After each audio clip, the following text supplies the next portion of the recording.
Então vamos lá, cara. A ideia é número 12, número 13, número 14. Tá aí meu bônus pra vocês, tá? E essa ideia é em relação aos serviços, tá? Então, o serviço não é uma coisa que eu sou realmente muito fã, não. Hoje em dia eu não presto serviço, tá?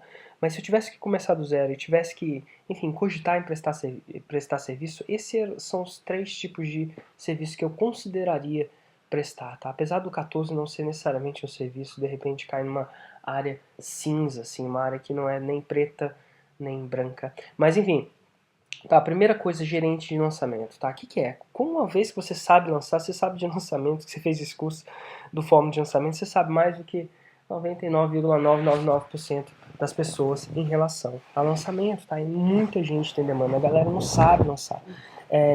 Escalabilidade disso é relativamente média, porque dá trabalho fazer lançamento. Então, você vai fazer lançamento para outras pessoas, dá trabalho, tá? Então, enfim, não sei até que ponto você pode escalar isso, tá? O mais importante é você não ser só pago por hora, tá? E sim por valor gerado. Então, é, eu não sei até que ponto você vai conseguir cobrar, depende de onde você está e do tipo de lançamento que você é capaz de gerar, tá? Mas eu não imagino você fazendo um lançamento, eu não imagino eu fazendo um lançamento por menos de 30% do faturamento do cara. Isso, pelo menos no estágio onde eu tô agora, com múltiplos 6 dígitos adiantado, tá? E no estado que você está, talvez você não precise, você não consiga cobrar múltiplos 6 dígitos adiantado, mas é importante cobrar uma quantia muito razoável adiantada. Porque se você não cobrar essa quantia muito razoável adiantada, as chances são que esse cara vai. Eu não sei. As chances são, todo mundo que eu simplesmente, a não ser que você tenha uma relação muito boa, mas a maioria das pessoas não vão te levar a sério, não vão executar o que você está falando e é complicado, tá? O modelo mais interessante de venda desse tipo de negócio é cobrar uma quantia razoável, muito razoável adiantada, dar uma garantia que se você não produzir pelo menos aquilo, você devolve dinheiro, acho que é razoável fazer isso também, e ao mesmo tempo, fora isso, pedir 30%, até 30% do faturamento.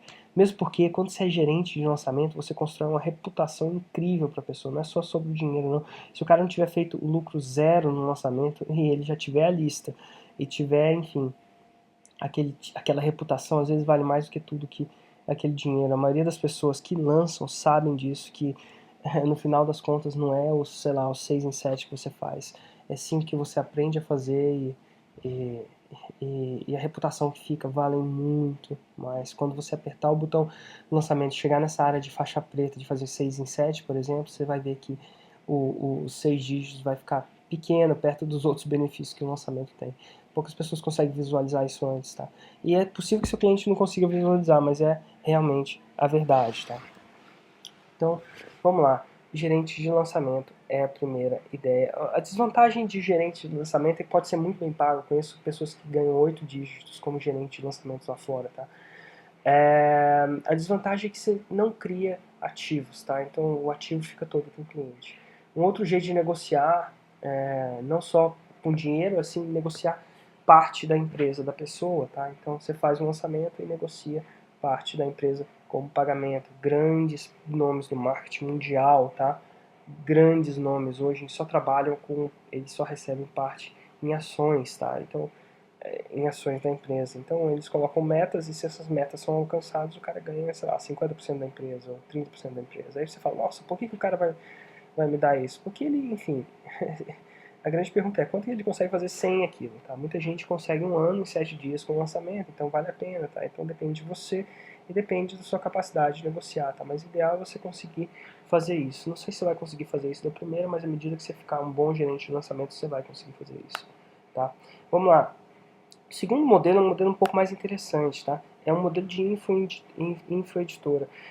Como é que funciona uma editora? O cara vai lá, eu não sei exatamente, escreve todo o produto, no caso um livro, tá? O conteúdo, e fala assim, beleza, editora, distribui isso para mim. Peraí, a editora bota, sei lá, o livro nas estantes, faz um pouco de propaganda, faz uma, sei lá, alguma coisa para vender aquele livro, né? Então, e no caso você pode fazer uma infoeditora. O que é? É uma editora de infoprodutos. E no caso, quem é dono do produto é a editora. Inclusive, se não me engano, o autor não ganha mais de 10. Se ele for muito bom, talvez 15% da venda do livro. Porque na maioria das vezes, quem faz todo o trabalho de distribuição é a editora. Você pode se tornar uma infoeditora, tá? Grandes infoeditoras no mercado. Mind Valley, MDVALLEY, Mind Valley, grande infoeditora. E ela entrou quando ele foi na infoeditora, é legal você criar infoeditoras em verticais também, né? Porque quanto mais verticais você tiver, mais, enfim, mais poder de lançamento você vai ter, né? Porque um lançamento de um livro vai gerar uma lista que você pode usar para gerar a lista, para gerar um lançamento de uma outra pessoa. Mas infoeditoras é incrível, uma grande infoeditora que está nascendo. Maior infoeditora que eu conheço no mundo é a Mind Valley, é incrível, tem 100x empregados, tá? Depois entram no website deles, os caras são extremamente bons nisso, tá? Então eles elevaram isso para um outro patamar. Talvez seja o que eu faria, tá? Talvez seja o que eu faria se eu tivesse que prover uma área dessa. O legal é que a infoeditora é dona do produto, do mesmo jeito que quando os Beatles assinaram com a, sei lá, não sei com quem eles assinaram, mas enfim, com a Universal ou com eles cedem os direitos do produto para aquela editora, no caso, ou gravadora, no caso dos Beatles, ou seja o que seja no caso de outras pessoas, tá? Então, assim, a editora fica dona do ativo, ela tem um ativo, ela ganha os direitos dos ativos, tá? Uma grande infoeditora que está nascendo no Brasil é a mindbank.com.br, do Matheus Beirão, um cara show de bola aí, tá fazendo uma infoeditora também com grande propriedade, cara empreendedor de muito tempo tá fazendo isso, tá? Então a infoeditora supre aquele negócio da pessoa que não quer fazer nada, cara. Eu só quero criar o produto e dar na mão de alguém para distribuir isso para mim. Então a infoeditora cresce isso. Vão ter infoeditoras milionárias, vão nascer isso no Brasil, é incrível, tá? Então tá bom. E a 14ª talvez seja uma ideia coringa, tá? E talvez seja a ideia que eu faria se eu tivesse com cada um, se eu tivesse começando do zero de novo. Talvez seja, hoje em dia, eu falo assim, Érico, você começaria pelo lançamento de semente ou pelo hiper lançamento de semente? Né? Se tivesse começado 0 mesmo, não importa, cara, quem seja. Não importa qual dessas 10 ideias, não importa qual dessas 3, eu provavelmente começaria com o hiper lançamento de semente. Então o que é um hiper lançamento de semente para quem não viu? Tá? O hiper lançamento de semente é um lançamento que você organiza um congresso online e você coloca os experts de uma certa área, vamos supor, o Alan fez o Conaed agora, colocou 20 e tantos experts de marketing digital. E depois você, além de construir uma lista grande durante o processo, além do lançamento externo, poucas coisas constroem listas tão rapidamente quanto o hiper lançamento de semente do zero, tá? Se você começar do zero. E o fato é que os próprios experts acabam criando os produtos para você, porque o fato é que eles dão palestras que no final você acaba revendendo. Se você ainda não... Checa no módulo de hiper lançamento de semente, tá? Se você ainda não viu, é um módulo que vale a pena ver.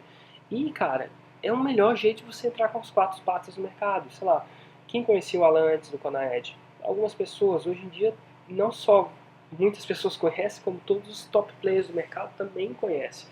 E ele fez uma receita altíssima com esse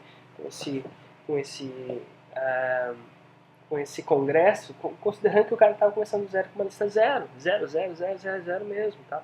Então, assim, é uma técnica que eu ensino, tá? E você pode criar uma produtora de congresso, você não precisa entrar numa área só de, sei lá, marketing digital. Você pode entrar na área que você quiser. Por exemplo, se eu fosse entrar numa área de saúde, a primeira coisa que eu aconselharia é organizar um congresso nacional online de saúde e emagrecimento, colocar os caras mais fortes do mercado para falar lá. E aí eu ia deixar os caras que são mais quentes do mercado criar o meu primeiro produto, né? E eu acho que isso é fantástico, tá? Então essa ideia eu acho que é uma das melhores, uma ideia mais fácil de startar. É uma ideia que você pode startar como produtora ou simplesmente como um negócio para você, criar um negócio de congressos, congressos. E, cara, isso tem muita receita à medida que você vai crescendo, cada congresso fica maior, crescendo. E você começa do zero no seu primeiro, no segundo você não está do zero mais, você já tem reputação, já tem receita, então fica muito mais fácil escalar, e se escala muito rápido, eu já vi várias pessoas escalar isso de forma gigantesca. Tá? A Ruth Buzinski, entrevistada no meu blog, hoje ela fatura mais de 2 milhões de dólares, você fica faturado com simplesmente 3 congressos por ano na área de ciência do cérebro, a outra é meditação e mindfulness, que não sei, presença, espiritualidade, não sei como é que a gente pode traduzir isso. E a outra é trauma, tá? Então é um congresso de trauma e é só para pessoas, enfim, formadas em psiquiatria, profissionais da área, né? Ela nem apela para o público em geral, para você ter uma ideia. Então, assim, fantástico essa ideia, é uma das ideias que eu faria se eu tivesse que começar do zero. Agora, eu espero que vocês tenham gostado, tá? E o mais importante disso é vocês entenderem, de novo, os conceitos de verticais, tá? Eu volto de novo, tá? Conceito de vertical, a importância do PHD, paixão, habilidade, dinheiro, tá? Eu aconselharia você lidar com infoproduto ao invés de produto físico, já falei isso muitas vezes, verticais, verticais, verticais, verticais, vertical, qual a vertical que você quer associar, tá? Como é que você pode expandir essa vertical? E fique atento, deixe o seu radar ligado a oportunidades, porque várias coisas que eu não falei aqui vão chover no seu mercado. Cara, às vezes vai chegar uma pessoa com uma lista de, cara, eu tenho essa audiência de, sei lá, 2 milhões de pessoas e 30% delas abrem os meus e-mails, eu não sei o que eu vendo, cara. Então, assim, se você quiser, esse tipo de pessoa chega perto de você, são oportunidades grandíssimas, tá? Então, e que não necessariamente estão nessas verticais que eu mencionei aqui, mas você tem que regular o seu ouvido, o seu radar de oportunidades para esse tipo de oportunidade. E acredite, depois que você regular ele bem, as chances são que você tem o maior problema que você vai ter é com excesso de oportunidade. Daí pra frente é começar a filtrar. Então é isso aí, gente. Um grande abraço e até o próximo vídeo.